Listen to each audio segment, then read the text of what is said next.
Mariluz Esteban idazleak Euskal Herrian bere kokatze eta euskaldun bihurtu eta izatearen ibilbidea dihardu du Haragizko Erreformak poema liburuan. Gaur aurkeztu du lana Donostian, Pamiela argitaletxearen eskutik. Liburu honen parte batzuk jaio ziren ja duela urte batzuk Andres Sarraren manifestoa poemarioa baino lehen, baina gero hor atsedenean utzi nituen eta orain berrartu dut, eta bueno, hau da horren emaitza. Hitz egin nahi izan dut nire Euskal Herrian kokatze eta euskaldun bihurtu eta izatearen ibilbideaz, ibilbide horrek dituen konplexutasun guztiekin. Ni Euskal Herritik kanpo jaio nintzen, Burgosko ipar-ekialdean, eta oso txikia nintzela ja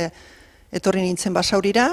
eta Basaurin bizi izan naiz, gaur arte, naiz eta gaur egun Basauri eta Donostia artean bizi, eta nolabait ere Basauri nire herriari egin nahi izan dio eta aitortza bat,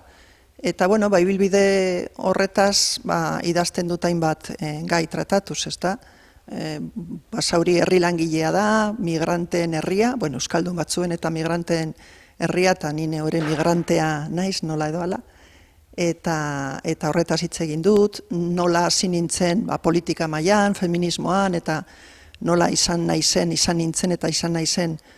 hainbat gatazka, greba, manifestazio eta bueno, hilketa askoren zera, lekukoa bertan, eta horretaz idatzi dut bai nire euskara ikastearen prozesuaz, hasi nintzelako nerabe bat nintzela, 14-15 urterekin, eta hor hasten da, hori, bai niretzako oso garrantzitsua izan den, bueno, prozesua euskaldu moduan, eta gainera hori Basauri batean, non txikian nintzenean oso jende gutxik hitz egiten zuen euskeraz, eta bueno, gaur egun ja gehiago gara, eta prozesu horretaz ere hitz egiten dut, eta hitz egiten dut bai orokorrean hori zer dan euskaldun izatea niretzako, ezta? Nola edo ala ere horri liburuaren azkenean ere, galdera batzuk jartzen dizkiot, ez da zer da identidadea, hemengoa naiz, baina beste nonbaitekoa izan nintekeen, agian bai, ezta? Horretaz bai pizkat hitz egiten dut, eta hori da kontatu nahi izan dudana. Nik planteatzen ditudan hainbat gauza nireak dira, nik uste dut oihartzun kolektibo badaukiela, baina sektore batean, aipatzen ditudan hainbat gauza, ezin dira orokortu, Euskal Herri osora, ez da errealitate konkretu bat. Eta, bueno, egia da hor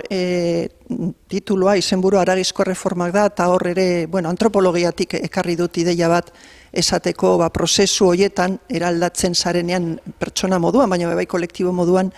aldaketa ideologikoak, aldaketa politikoak eta sozialak ematen dira, baina bai hori dana badoa gorputzaren eraldaketa orokor batekin, eta gorpuztasunaren ideia hori ere ekarri nahi izan dut. Klaro, nik euskara ikasi dut eta euskaldun bihurtu naiz Bilbo handian, ezta? Bilbo handian badaude ezaugarri sozial eta politiko batzuk oso konkretuak, eta hor halako kontestu batean ezten zarenean eta azten zarenean, ezaugarri batzuk daude, beste leku batean, Euskal Herriko beste leku batean ez daudenak, orduan, horregaitik ez dira nireak bakarrik, baina, nireaz ere hitz egin nahi izan dut, euskararen doinu bereziak ditugu, errealitate linguistiko eta sozial bat, eta, nolabait eztabaida orokorrari ekarpen txikitxo bat egin nahi izan diot hori bakarrik.